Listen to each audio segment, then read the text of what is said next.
العالمين اللهم صل وسلم على سيدنا محمد مفتاح باب رحمة الله عدد ما في علم الله صلاة وسلاما دائمين بدوام ملك الله وعلى آله وصحبه.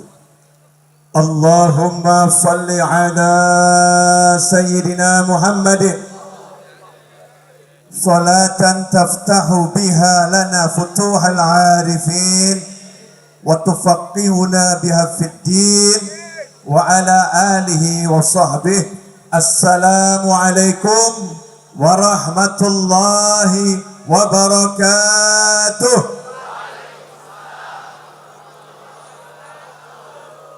Alhamdulillah, di malam yang mulia ini Allah Ta'ala kumpulkan kita dengan satu niatan menghadapkan hati kepada Allah Ta'ala, menunjukkan niat hanya untuk meninggikan kalimat Allah Ta'ala, tidak menoleh ke kanan, tidak menoleh ke kiri, melihat tempat sujud hanya Allah Subhanahu wa Ta'ala, sebagaimana ditegaskan di dalam surat Al-Ikhlas, Qul huwallahu ahad, katakanlah yang ada hanyalah Allah Subhanahu wa Ta'ala.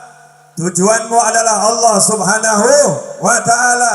Tiada makhluk, tiada sandaran kecuali Allah Subhanahu wa Ta'ala.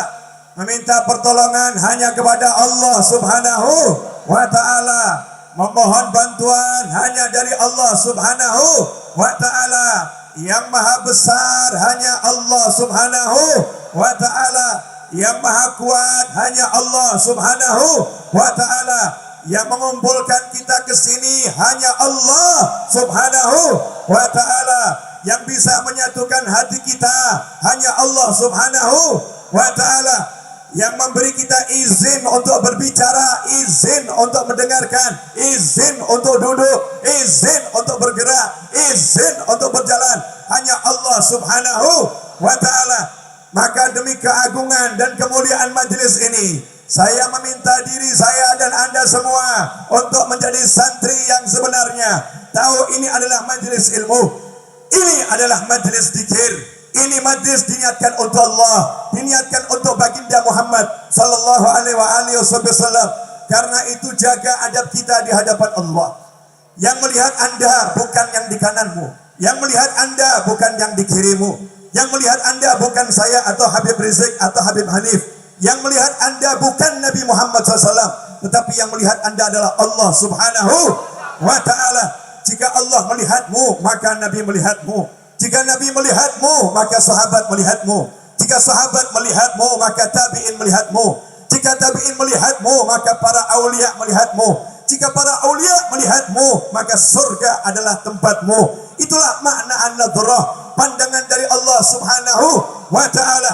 Tetapi Allah melihat kepada diri kita. Diri kita beradab enggak di majelis ini? Ikhwani rahimakumullah, sungguh menyedihkan. Orang-orang yang masuk biskop punya adab. Masuk biskop punya adab. Ruangan ber-AC ada adabnya, dilarang merokok. Masuk biskop tanpa ditulis tidak ada yang merokok. Bahkan orang yang di biskop ahli merokok berhenti merokok. Karena apa? Karena mereka tahu tata cara masuk biskop, tata cara nonton film.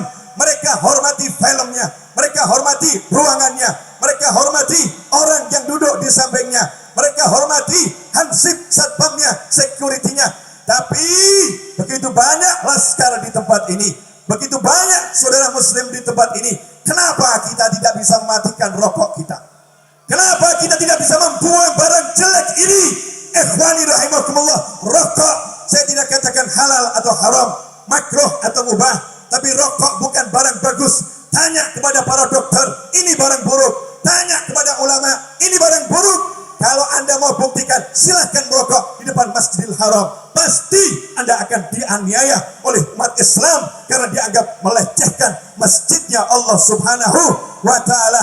Ikhwani rahimakumullah, inilah yang menyebabkan perjuangan tidak berhasil. Kenapa? Kita tidak beradab, kita tidak sopan kepada Allah, kita tidak melaksanakan syariat Allah pada diri kita sendiri. Jika syariat Allah pada diri kita tidak kita laksanakan, jangan bermimpi perjuangan kalian akan berhasil. Jangan bermimpi cita-cita kalian akan terwujud. Jangan bermimpi Allah akan ridha.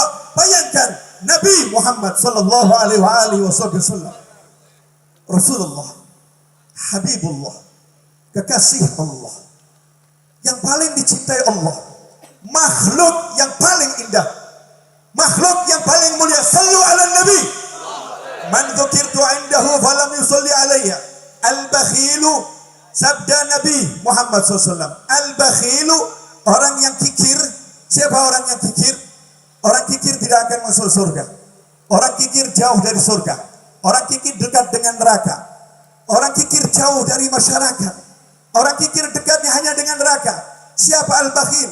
Bukan orang yang enggan mengeluarkan harta, tapi definisi bakhil yang muncul dari lisan Nabi Muhammad SAW. Al-bakhilu man dzukirtu indahu falam yusalli alayya. Orang yang disebutkan namaku, orang yang disebutkan diriku di hadapannya, falam yusalli alayya, dia tidak mau salawat kepadaku. Apakah Anda mau jadi orang bakhil? Kalau tidak, sallu ala Nabi. Allahumma salli wa sallim alaihi. Sallu ala Nabi. Allahumma salli wa sallim alaihi. Sallu ala Nabi. Allahumma salli wa sallim wa barik alaihi wa ala alihi. Ikhwani rahimakumullah. Nabi Muhammad SAW mencontohkan dalam perang Uhud. Nabi ada di situ dalam perang Uhud. Nabi perintahkan sahabat jangan turun dari atas gunung. Jangan turun pasukan panah dari atas gunung. Tapi saat kemenangan tampak, ada sahabat-sahabat yang lupa akan perintah Nabi, tidak mengindahkan perintah Nabi, turun ke bawah. Hanya karena segelintir beberapa orang yang melanggar perintah Nabi Muhammad SAW, hasilnya peperangan itu tidak dimenangkan oleh umat Islam. Bahkan Nabi SAW terluka. Sekian banyak sahabat pun terbunuh sebagai syuhada. Yang terbunuh sebagai syuhada. Tetapi penyebabnya adalah karena tidak mengindahkan perintah Nabi Muhammad sallallahu alaihi wasallam. Bagaimana kita bilang cinta ulama kalau ajarannya ulama tidak kita jalankan? Bagaimana kita cinta Habib Rizik ternyata kita tidak menjalankan apa yang diajarkan Habib Rizik? Semoga Allah panjangkan umurnya dalam kebaikan, dalam kenikmatan, dalam ketaatan, dalam kemudahan, dalam segala hal yang diridhai Allah Subhanahu wa taala. Kalau kita cinta, kita hargai majelis ini. Ini majelis menantunya Habib Muhammad Hanif, majelis sahabat-sahabatnya. Majelis ini dibina oleh keluarga Habib Rizik. Majelis ini dibina oleh sahabat-sahabat Habib Rizik. Saya jauh-jauh datang ke Solo. Anda kira saya datang karena FSI, Fond Santri Indonesia? Karena saya diundang FSI. FSI mengundang, saya tak akan datang. Tapi Habib Hanif yang mengundang, saya datang. Kenapa? Li'anni uhibbu Rizik Syihab. Karena aku sangat mencintai Habib Rizik Syihab. Maka semuanya berkaitan dengan Habib Rizik. Aku tak akan memandang apapun. Aku akan datang. Aku akan dandan. Aku akan perias. Aku akan tunjukkan cintaku. Ikhwani rahimakumullah. Saya beli baju baru. Saya beli sarung baru. Saya beli kaos baru. Dan sudah hampir saya tidak pernah ceramah di mana-mana pakai jubah atau pakai imamah. Saya hanya 2 minggu ini ceramah di majelis saya pakai jubah dan imamah hanya demi takzim majelis Nabi Muhammad SAW. Tapi saya datang ke sini pakai jubah, pakai imamah, semua serba baru. Karena apa? Saya ingin mengagungkan majelis ini, majelis yang punya niat yang mulia. Maka tunjukkan pengagunganmu kepada majelis. Tinggalkan rokokmu, tinggalkan barang jelek itu. Jangan dibawa ke majelis, tinggal di jok motormu, tinggal di rumahmu. Ikhwani rahimakumullah, sungguh miris. Demi Allah, Nabi tidak akan masuk ke suatu tempat yang di situ ada asap rokok. Tidak akan masuk Nabi Muhammad SAW ke suatu tempat yang di situ ada asap rokok. Ini ajaran para habaib. Ini ajaran gurunya Mbah Hasyim Asy'ari. Ini ajaran Al-Habib Ali bin Muhammad bin Husain Al-Habsyi. Ini ajaran Habib Muhammad bin Husain Al-Habsyi. Ini ajaran Habib Husain bin Muhammad bin Husain Al-Habsyi. Ini ajaran ulama-ulama yang membawa Islam ke negeri ini. Diceritakan di Hadramut sana. Di Hadramut, negerinya para habaib. Ada satu orang malam Jumat tidak mau hadir maulid di rumah tetangganya. Tetangganya baca maulid, dia nggak mau hadir ikut maulid. Dia menganggap ngapain malam Jumat baca sejarah Nabi, lebih baik baca Al-Quran. Lebih baik saya baca Al-Quran. Paling afdal qiraatul Quran. Saya tidak akan baca maulid bersama mereka di malam Jumat. Buang-buang waktu. Afdal qiraatul Quran. Bacaan yang terbaik adalah membaca Al-Quran. Maka setiap malam Jumat tetangganya baca maulid, dia tidak pernah hadir. Suatu malam Jumat tiba-tiba dia hadir, maka membuat seluruh tetangganya heran, bertanya-tanya kenapa dia hadir. Maka selesai majelis, orang tersebut mengatakan, setiap malam Jumat saya hadir, jangan sampai kalau ada maulid saya tidak dikasih tahu, saya akan hadir. Maka bertanyalah sang tetangga kepadanya, apa yang merubahmu dari tidak pernah hadir, tiba-tiba kamu mau hadir? Maka jawabannya sederhana dan simpel. Malam Jumat yang lalu, sebagaimana biasa kalian selenggarakan maulid, saya di rumah membaca Al-Quran. Kemudian saya capek dan saya tidur. Dalam tidur saya bermimpi melihat Nabi Muhammad sallallahu alaihi wasallam dan bersamanya ada Khulafaur Rasyidin dan sejumlah sahabat yang lain. Nabi Muhammad SAW berjalan ke arah rumahmu. Tiba-tiba Rasul berbalik arah, kemudian masuk ke rumahku. Bil makna kemudian aku bertanya, ya Rasulullah, selamat datang. Sungguh senang engkau dan sahabat datang ke rumahku. Maka saat itu Rasul menjawab SAW, aku bersama sahabat bukan niat datang ke rumahmu. Aku ingin datang setiap malam Jumat ke rumah tetanggamu.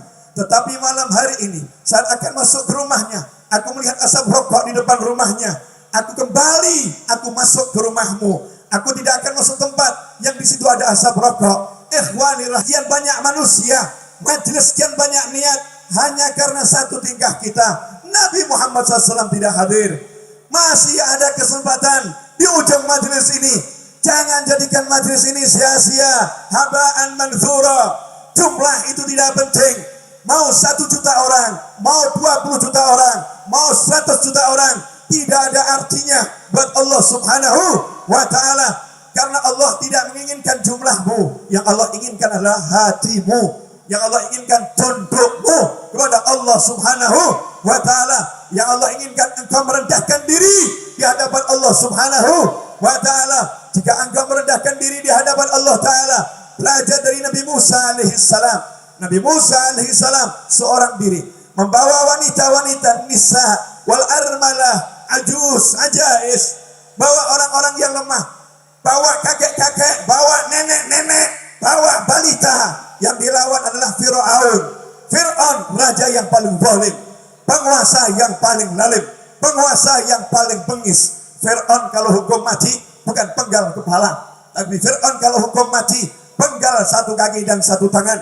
Kemudian orangnya dicincang, diletakkan di tiang-tiang, darahnya menetes, dibiarkan sampai mati kehabisan darah tanpa diberi minum. Begitulah cara Fir'aun membunuh, kejam, sadis. Saat itu Nabi Musa alaihissalam mengajak Bani Israel untuk pergi meninggalkan Fir'aun. Kenapa? Karena Nabi Musa tak punya kekuatan, Nabi Musa tak punya basikan, Nabi Musa bahkan tidak punya senjata. Saat itu Nabi Musa punya pilihan, mari kita pergi, tinggalkan kerajaan yang zalim ini. Apa yang terjadi? Fir'aun marah karena rakyatnya diambil Musa alaihissalam. Fir'aun marah karena Nabi Musa mengajak Bani Israel untuk pindah meninggalkan Mesir.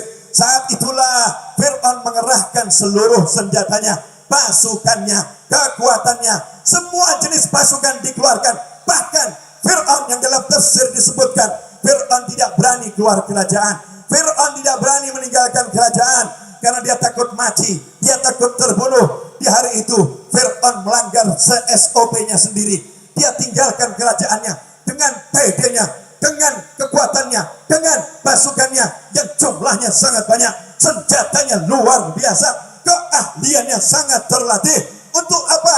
Mengejar Nabi Musa alaihissalam. Mengejar Nabi Musa yang gak punya senjata. Mengejar Nabi Musa alaihissalam yang gak punya pasukan. Mengejar Nabi Musa yang gak punya Front Santri Indonesia. Mengejar Nabi Musa yang gak punya FPI. Mengejar Nabi Musa yang gak punya Nahdlatul Ulama. mengejar Nabi Musa yang gak punya ormas, mengejar Nabi Musa yang seorang diri, membawa orang-orang tua, membawa nenek-nenek, membawa anak-anak kecil, membawa kakek-kakek. Apa yang terjadi? Kuda semakin mendekat, senjata diarahkan, otomatis yang tua ketakutan, yang kecil pun menangis, wanita-wanita teriak, ya Musa, ya Musa, wahai Musa bagaimana ini, wahai Musa bagaimana ini. Pasukan semakin dekat, tibalah Nabi Musa dengan pengikutnya di hadapan lautan yang luas, lautan yang tak mungkin diseberangi tanpa yang namanya perahu yang besar. Sementara yang ikut itu orang-orang yang lemah, tidak ada perahu, tidak ada persiapan untuk menyeberang dan berenang. Saat itulah Bani Israel teriak, bagaimana wahai Musa, bagaimana wahai Musa, bagaimana wahai Musa. Nabi Musa dengan lantang dan tegas mengatakan, kalla inna ma'iya rabbi sayahdin, kalla inna ma'iya rabbi sayahdin. Sekali-kali gak mungkin kita kalah, sekali-kali gak mungkin kita tenggelam, sekali-kali gak mungkin Fir'aun berhasil mengejar kita, sekali-kali gak mungkin kita hancur. Kenapa? Inna ma'iya rabbi. Nabi Musa gak mengatakan inna ma'iya ormas, Nabi Musa gak mengatakan inna ma'iya jama'iyah, Nabi Musa gak mengatakan saya punya perkumpulan, saya punya pasukan, saya punya orang-orang terlatih, saya punya ahli strategi. Atau bahkan Nabi Musa tidak mengatakan anan nabi. Nabi Musa tidak mengatakan aku nabi, aku nabi. La yara nafsah. Nabi Musa tidak melihat dirinya sama sekali, tapi yang dilihat Tuhannya, yang dilihat penciptanya, yang dilihat yang maha kuasa, yang dilihat yang maha kuat, yang dilihat yang maha hebat, yang dilihat yang maha perkasa, yang dilihat yang maha bisa, yang dilihat yang maha segala-galanya, Allah subhanahu wa ta'ala. Dengan lantang dikatakan kepada manusia yang berpikir butuh pertolongan, butuh strategi, butuh pasukan, butuh senjata, butuh rencana. Nabi Musa mengatakan, aku tidak punya apa-apa, tapi gak mungkin kalah. Inna ma'iya rabbi, karena bersamaku ada Tuhanku, Allah bersamaku. Sayahdin, nanti Allah ngasih petunjuk, nanti Allah ngasih petunjuk. Nabi Musa tidak mengatakan petunjuk Allah bersamaku. Saat itu pun Nabi Musa tidak punya solusi. Ketika mengucapkan tidak punya solusi, Nabi Musa tidak tahu apa yang akan terjadi. Nabi Musa tidak paham bagaimana caranya menghindari Fir'aun. Nabi Musa tidak tahu apa-apa, menserokan dirinya, mengenolkan dirinya, melepaskan diri dari haul wal quwwah, at-tabari minal haul wal quwwah, la haula wala quwwata illa billah. Nabi Musa yakin punya Allah yang bisa mewujudkan apa yang diharapkan. Saat itulah Allah Ta'ala memberikan solusi yang abadi, yang diingat sampai hari ini, dan menjadi pelajaran yang suci untuk setiap pejuang di jalan ilahi. Jangan pernah mengandalkan senjata, jangan pernah mengandalkan teman, jangan pernah mengandalkan kawan, jangan pernah mengandalkan apapun, jangan pernah mengandalkan strategi. Meskipun strategi harus disusun, meskipun teman harus dibina, meskipun persahabatan harus dikuatkan, tapi jangan pernah mengandalkan semua itu. Bahkan anggap dirimu gak punya siapa-siapa, dirimu hanya punya Allah subhanahu wa ta'ala. Yang pasti kamu punya Allah, yang lain adalah fata morgana. Hari ini jadi teman, besok jadi musuh. Hari ini tidur sebagai istri, besok bisa menjadi istrinya orang lain. Ikhwani rahimakumullah. Hari ini menjadi anak, besok jadi anak yang membunuh orang tuanya. Na'udzubillah min dzalik. Kalla inna ma'iya rabbi.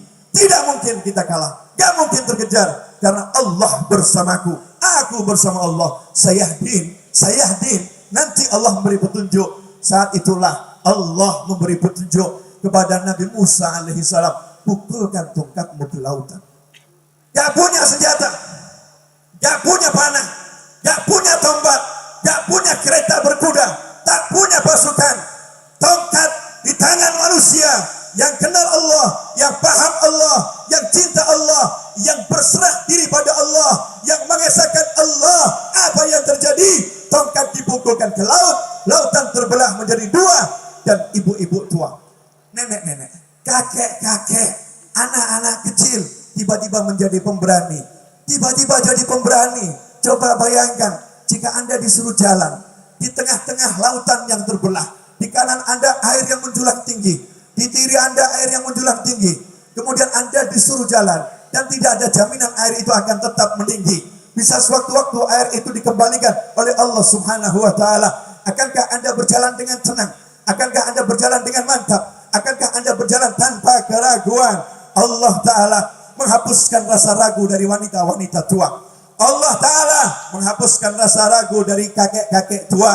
Allah taala menjadikan anak-anak kecil riang gembira. Maka semuanya berjalan dengan tenang dan santai, menyeberangi lautan di kanan dan di kiri, menjulang tinggi air yang bergemuruh, berjalan tanpa rasa takut, berjalan dengan penuh kepastian. Sementara Fir'aun dan bala tentaranya melihat semua itu, semakin mengencangkan kendaraannya, semakin mengejar dengan hawa nafsunya, semakin beringas dan semakin marah. Apa yang terjadi? Nabi Musa alaihissalam sampai di ujung, padahal jalan kaki. Sampai di ujung padahal jalan kaki. Kakek-kakek tua, nenek-nenek sampai di ujung padahal jalan kaki. Firaun kendaraan hebat, pasukan hebat, tapi gak pernah sampai di ujung. Bahkan Firaun dan semua bala tentaranya mati tenggelam dalam lautan. Ikhwani rahimakumullah. Apa yang akan kamu andalkan? Siapa kamu? Man anta? Man anta? Man anta? Wa man ma'ak? Siapa kamu? Siapa kamu? Tanya sama dirimu. Siapa kamu? Siapa kamu? Siapa kamu? Abdul dhaifun, hamba yang lemah, asalnya dari sperma yang menjijikkan, dan nanti akan jadi bangkai yang dijauhi, berjalan mondar-mandir membawa tinja di dalam perutnya. Anta wa ana, anta kamithli wa ana kamithluk. Kita sama saudara-saudara, hamba yang lemah. Wa man ma'ak? Siapa yang bersamamu? Siapa yang bersamamu? Qul man ma'ak? Siapa yang bersamamu? Siapa yang bersamamu? Siapa yang bersamamu? Jadikan Allah bersama kita. Jadikan Allah ada dalam hati kita. Jadikan Allah dalam fikir kita. Jadikan Allah dalam telinga kita. Jadikan Allah dalam pandangan kita. Jadikan Allah dalam langkah kaki kita. Kalau sudah seperti itu, wa man yu'azzim sya'airallahi fa innaha min taqwal qulub. Hanya orang-orang yang hatinya bertakwa yang bisa mengagungkan syiar-syiar Allah. Ini syiar Allah, azimu. Ini syiar Allah. Puluhan ribu orang kumpul di sini. Muslim, muslimah, mukmin, mukminah kumpul di sini. Agungkan ini. Jangan remehkan ini. Jangan pandang rendah ini. Jangan kamu anggap ini permainan. Jangan kamu anggap ini sesuatu yang sia-sia. Berapa banyak panitia yang bekerja. Berapa banyak orang yang tak berseragam yang ikut andil. Berapa banyak orang yang tak ada di panggung tapi ada di panggung langit saat ini. Berapa banyak orang yang di panggung saat ini mungkin tak ada di panggung langit. Majelis ini majelis yang insya Allah diagungkan Allah. Tapi termasukkah Anda orang yang diagungkan Allah? Termasukkah saya orang yang diagungkan Allah? Termasukkah kita orang yang diagungkan Allah? Semua kembali pada ta'zim kita kepada Allah. Ta'zim kita kepada Allah, pengagungan kita kepada Allah. Kembali bagaimana pengagungan kita kepada syariat Allah, pengagungan kita kepada majelis ini. Fa'adab adab ya akhwani, al-adab. Sopan santun dalam majelis, tata cara di majelis. Karena itu Mbah Hasyim Asy'ari rahimahullah, apa yang ada dalam kitabnya yang paling awal adalah adabnya orang yang cari ilmu dan adabnya orang yang mulia di sisi Allah. Allah enggak butuh banyaknya ilmumu, tapi Allah butuh adabmu. Iblis dilaknat karena enggak beradab pada Allah Ta'ala. Bukan karena iblis itu bodoh.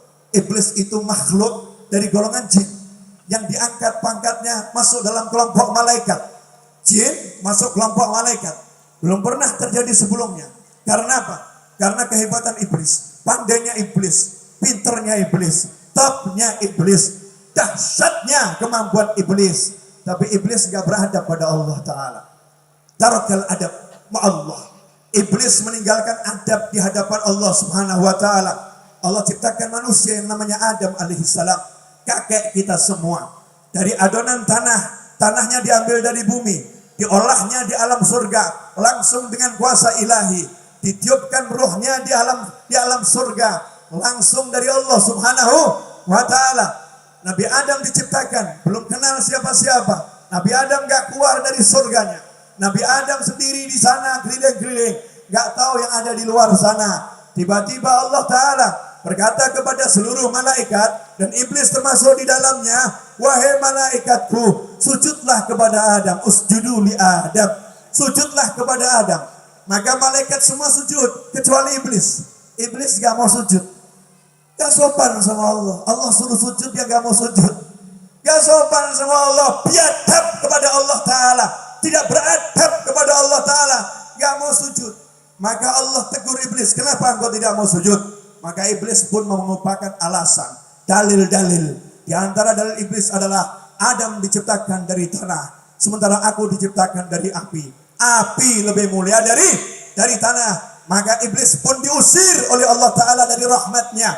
Dalam bahasa disebut mal'un, dilaknat oleh Allah, artinya diusir dari rahmat Allah. Tidak akan dapat rahmat Allah Subhanahu wa Ta'ala. Itu yang terjadi kepada iblis karena gak beradab kepada Allah Subhanahu wa Ta'ala. Beda dengan Nabi Adam alaihissalam, malaikat sujud semua kepada Nabi Adam. Kenapa malaikat sujud pada Nabi Adam? Ikhwani rahimakumullah. Alhamdulillah.